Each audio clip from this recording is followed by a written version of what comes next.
Notre client Pape Malick Ndour vient d'être longuement interrogé par le premier cabinet d'instruction du pôle judiciaire et financier. Il y aura une déclaration qui sera faite en français par Maître Oumar Youm. Et à la suite de cette déclaration, Maître Adama Fall en fera un résumé en Wolof. Étant entendu que c'est juste une déclaration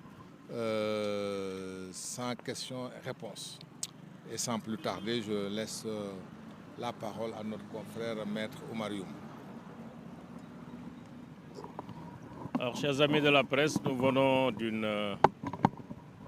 audition de M. Pape Malick Ndour, qui, je le rappelle, est inculpé pour détournement de deniers publics portant sur la somme de 2 milliards 700 et quelques millions, blanchiment d'argent, association de malfaiteurs sur la base du parquet, fondé essentiellement sur un rapport d'expertise qui n'est pas contradictoire. Ça veut dire que le processus d'expertise n'a pas impliqué Pape Malick Ndour, ne lui a pas permis de se défendre. L'expert n'a pas pensé utile de l'entendre et de lui donner l'occasion de s'expliquer. Malheureusement, et je pense que ça aussi c'est un dysfonctionnement très regrettable, sur la base d'un rapport qui n'est pas contradictoire, qu'on puisse inculper un citoyen sénégalais. Pour moi, c'est une entorse grave aux droits de la défense. Ceci étant dit, c'est sur la base de ce réquisitoire et de ce rapport d'expertise qu'il a été inculpé. Il a eu pour la première fois l'occasion aujourd'hui, devant le doyen des juges d'instruction, le président du collège de juges du parquet judiciaire financier, de pouvoir se défendre. À toutes les questions, il a répondu avec précision, objectivité, pertinence, clarté, pour maintenir sa contestation, qui est une contestation sérieuse, parce qu'on lui reproche d'avoir donné instruction de procéder à l'inlevée d'une garantie de cautionnement, ce qui n'a pas été le cas. Il s'est expliqué sur cette lettre,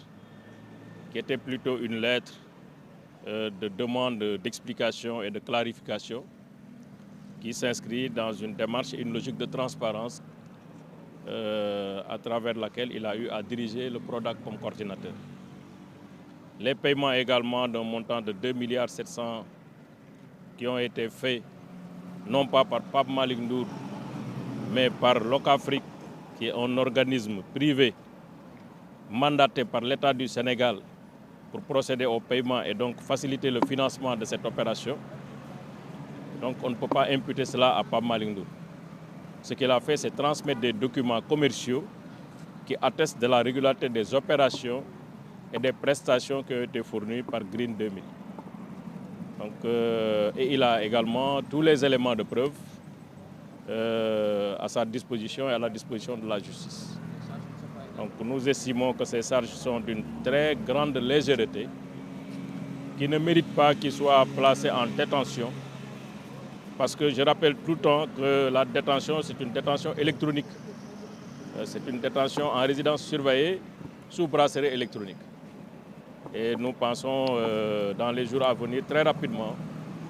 introduire une demande de liberté provisoire pour contestation sérieuse, parce qu'effectivement, tout le monde s'est rendu compte que les faits qui lui sont reprochés sont d'une banalité et d'une légèreté telle qu'évidemment, je pense qu'on va vers le non-lieu en ce qui le concerne. Il est toujours sous bracelet, mais je pense que c'est pour un moment vraiment... bientôt, ça va être la main levée du bracelet, Inch'Allah. Voilà. C'est la version. ñu ngi leen di sant di leen gërëm ci seen teewaay ak muñ gi ngeen ñu muñal ba ñu pare li ñu fi indi tey umpalewu leen ne procureur de la République dafa sukkandiku woon ci benn rapport cabinet d'experts sàkku juge d'instruction pôle financier mu topp suñu client Pape Malick Ndour ci ay luubal alalu askan wi ci lu toll ci 2 milliards ak escroquerie ak blanchiment. Et li ñuy doon jooytu boobu léegi mooy rapport boobu nga xam ne ci la procureur sukkandiku pour laaj ñu topp ko rapport boobu bi ñu koy tëgg amul benn yoon bu ñu ko yëgalee Pape Malick Ndour amul benn yoon bu ñu laajee ay xalaatam ci rapport boobu ngir mu indi ci ay tontu ak ay leeral. alhamdulilah tey bi ñu jàkkaarloog juge bi génnee na rapport boobu li mu doon laaj ci question yi lépp ci rapport boobu la ko indi. et ñi ngi sant yàlla bi nga xam ne suñu client Pape Malick Ndour am na ay tontu ak ay firnde yu leer naññ yu mu yëkkati teg ci loxoy juge bi ba tey li ñuy jàpp mooy lan moo waraloon tuuma yu rëy yi ndax tontu yi dafa ñëw faxas tuuma yi tontu yi dafa ñëw indi dëgg gi lii dëgg mooy diggante bi nga xam ne moo am ci Locafrique mi nga xam ne moom mooy fay ak Green 2000 mi nga xam ne moom la ñuy fay coordonnateur Prodac amul dara lu mu ci laale joxewul ndigal pour ñu fay demul aussi encaissé ji paiement yi ba tax na ñu jàpp ne tuuma bi dina daanu ci fan yu néew li nga xam ne moo taxoon peut-être juge d'instruction bi jëloon ay mesures yoo xam ne dafay restreindre liberté am lu mel ne placé ko sous bracelet électronique amatul dara loo xam ne tey dina ko justifier ba tax na dinañu ko saisir ci fan yu néew ci demande bu mel noonu pour mu yëkkati lépp loo xam ne gàllankoor la ci wàllu liberté Pape Malick Ndour. et li ñu gën a yaakaar sax lu weesu yëkkati gàllankoor yi mooy juge d'instruction bi ci boppam dina jël ay matuwaayam pour ne topp yi amul benn fondement mu defal ko non-lieu mu ñibbi këram ndax encore une fois ñu ngi koy firndeel ci kanamu askan wépp li ñuy topp Pape Malick Ndour amul laalewu ci taqewu ci waa ñi ngi ko takkal ba léegi bracelet électronique mais comme ni ma ko waxee tuuma yi seey na seey goo xam ne bracelet électronique bi dara justifié tu ko incha allah. Merci.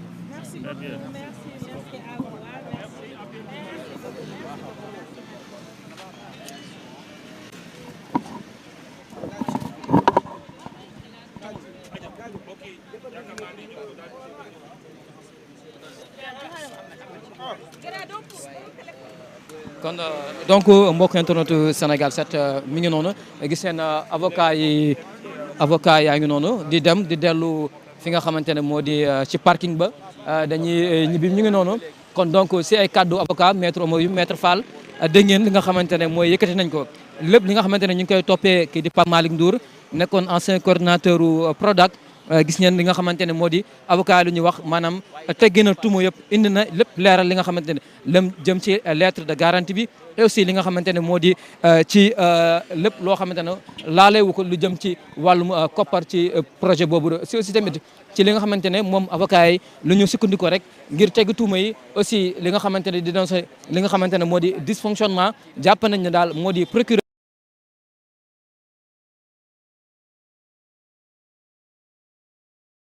déglu wuñ ci laaj ñu Pape Malick Ndour moom ndey mbil bi moom mu ñu tuumal